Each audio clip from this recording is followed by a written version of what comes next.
कभी कभी एक खबर कहानी नहीं होती, वह पूरे समाज की संवेदना बन जाती है। और कभी कभी तिरंगे में लिपटा एक बेटा सिर्फ अपने घर का नहीं, वह पूरे गांव का बेटा बन जाता है। और जब उसकी अंतिम यात्रा निकलती है तो सिर्फ रास्ते नहीं भरते, आंखें भर जाती है। आज की यह कहानी एक ऐसे ही बेटे की है जिसने देश की ड्यूटी निभाते निभाते अपनी जान दे दी। और जब वह लौटा तो हजारों लोगों ने उसे कंधों पर नहीं बल्कि दिलों में उठाया। यह कहानी है अग्निवीर सोहित चौहान की। और यह सिर्फ एक शहादत की कहानी नहीं, यह गर्व, आंसू, सम्मान और एक अनकहे सवाल की कहानी है। नमस्कार, आप देख रहे हैं भास्कर समाचार और मैं अरुण राठी। आज हम आपको दिखाएंगे एक ऐसी अंतिम यात्रा जिसे देखकर सिर्फ एक गांव नहीं, पूरा इलाका रो पड़ा। एक 22 साल का नौजवान जिसने देश की सरहद पर ड्यूटी करते हुए अपनी जान गंवा दी। जब उसका पार्थिव शरीर तिरंगे में लिपटकर गांव पहुंचा तो हजारों लोग सड़कों पर उतर आए। हर गली में गूंजा कि भारत माता की जय और सोहित चौहान अमर रहे।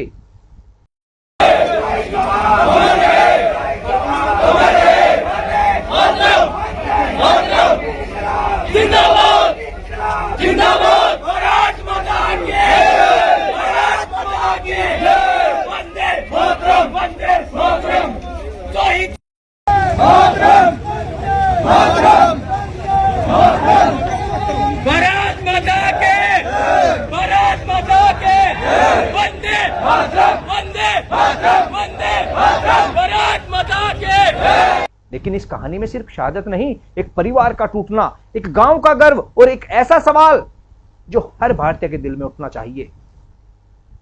सोमवार को बागपत का नूम गांव, दूर से आती सेना की गाड़ियां फूलों से सजी हुई और उसमें तिरंगे में लिपटा बेटा।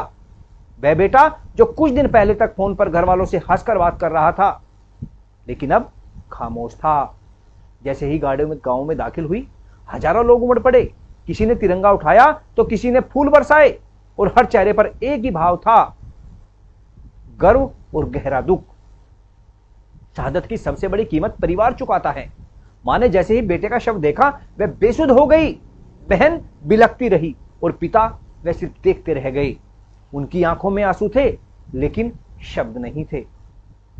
कहने की स्थिति में कुछ नहीं है सर, कहने की स्थिति में कुछ नहीं है। ये बताओ कितने भाई बहन थे? और ये 2 बेटे हैं थे मेरे। एक यहीं पे है, एक बेटी है। ये 23 में भर्ती हुआ था। क्या कुछ पता चला आपको, कैसे क्या? जो देखो, जो हमें बताया गया वो तो जो है वो तो सही, तो असलियत तो जो भी है उनको पता है, लेकिन हमें तो जो बताया गया है वो ये बताया गया है कि भाई जो है तूफान आया, ऊपर से पेड़ गिरे, पेट्रोलिंग पे थे ये, तो हमें जो बताया गया ये हम आपको बता सकते हैं। 2 भाई हैं ये।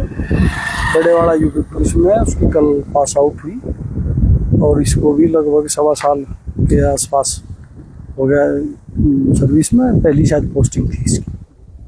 जिस घर में जश्न होना था वहां चिता सज गई। परिवार में खुशी का माहौल था। बेटे की UP police passing out parade की तैयारी चल रही थी। घर में मिठाइयां आने वाली थी, बधाइयां मिलने वाली थी, लेकिन किस्मत ने सब कुछ बदल दिया। उस घर में कुछ घंटों बाद मातम की चादर बिछ गई। एक बेटे की उपलब्धि का जश्न दूसरे बेटे की शहादत के दुख में बदल गया। शहीद के साथियों ने बताया कि सोहित सिर्फ एक सैनिक नहीं था, वह गांव के युवाओं का रोल मॉडल था। उसकी नौकरी लगने के बाद गांव के कई लड़कों ने सेना में भर्ती की तैयारी शुरू की। वह हंसमुख था, मिलनसार था और हर किसी के काम आने वाला इंसान था। सोहित चौहान हमारे गांव की धरोहर था। हम लोग बचपन में साथ खेले कूदे। बड़ा कुशल व्यवहार का, शालीन व्यवहार और होनहार बच्चा था। पढ़ाई में पहले अव्वल दर्जे का था और आर्मी में जाने का उसका जुनून था। हम लोग साथ में भर्ती की तैयारी करते थे, लेकिन आज हमें क्या पता था कि वह बीच में हमें हमारा साथ छोड़ के चले जाएगा। आज गांव में शोक की लहर है।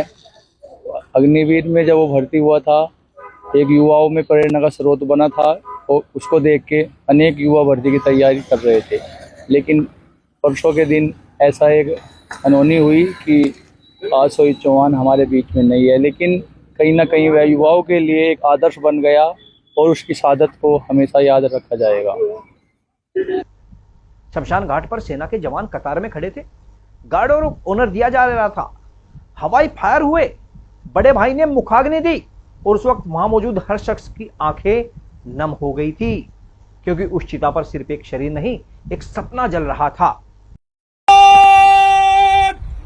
चलो सलाम सलामत सत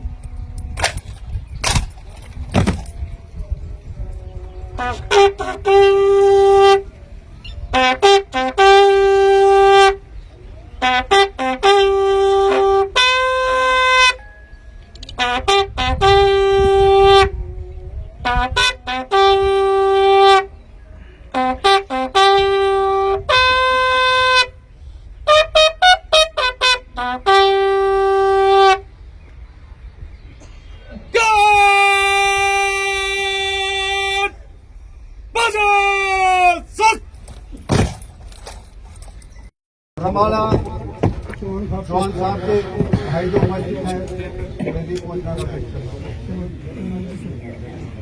संदर हमारे भाई एक सेकंड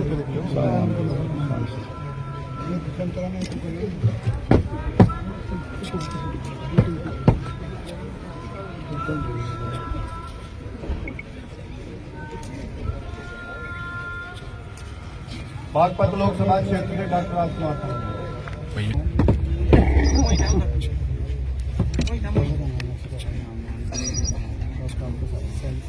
पूर्वी विधायक कुलदीप उज्ज्वल जी।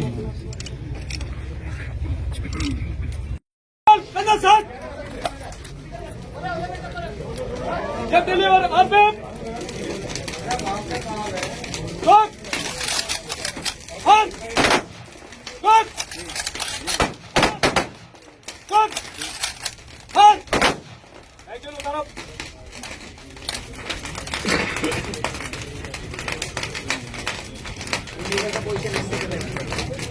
और उस दुख की घड़ी में गांव अकेला भी नहीं था।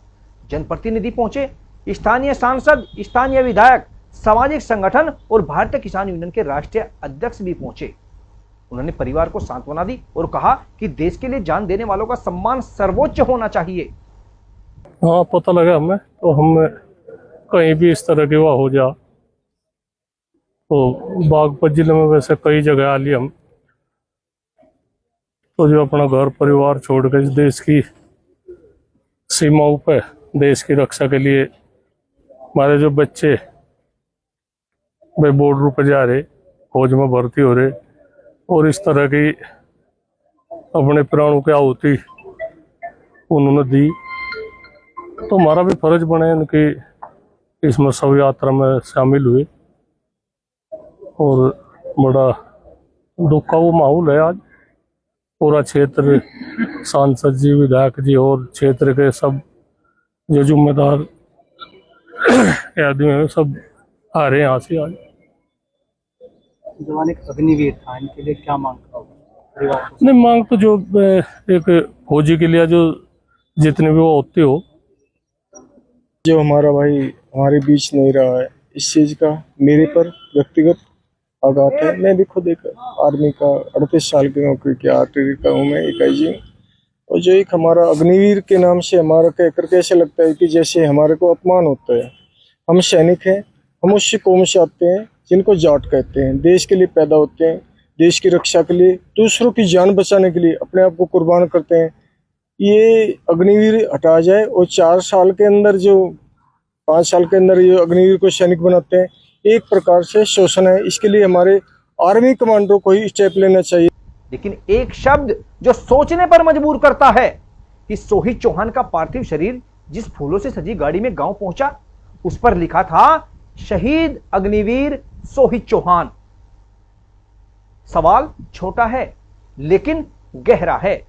जब बलिदान देश के लिए है, जब ड्यूटी सरहद पर है और जब अंतिम यात्रा तिरंगे में है, तो क्या ऐसे वीरों को सिर्फ योजना के नाम से पुकारा जाना चाहिए या फिर पूरे सम्मान के साथ देश का जवान, शहीद जवान सोहित चौहान कहना चाहिए? यह सवाल व्यवस्था से कम लेकिन हमारी और आपकी संवेदना से ज्यादा जुड़ा है।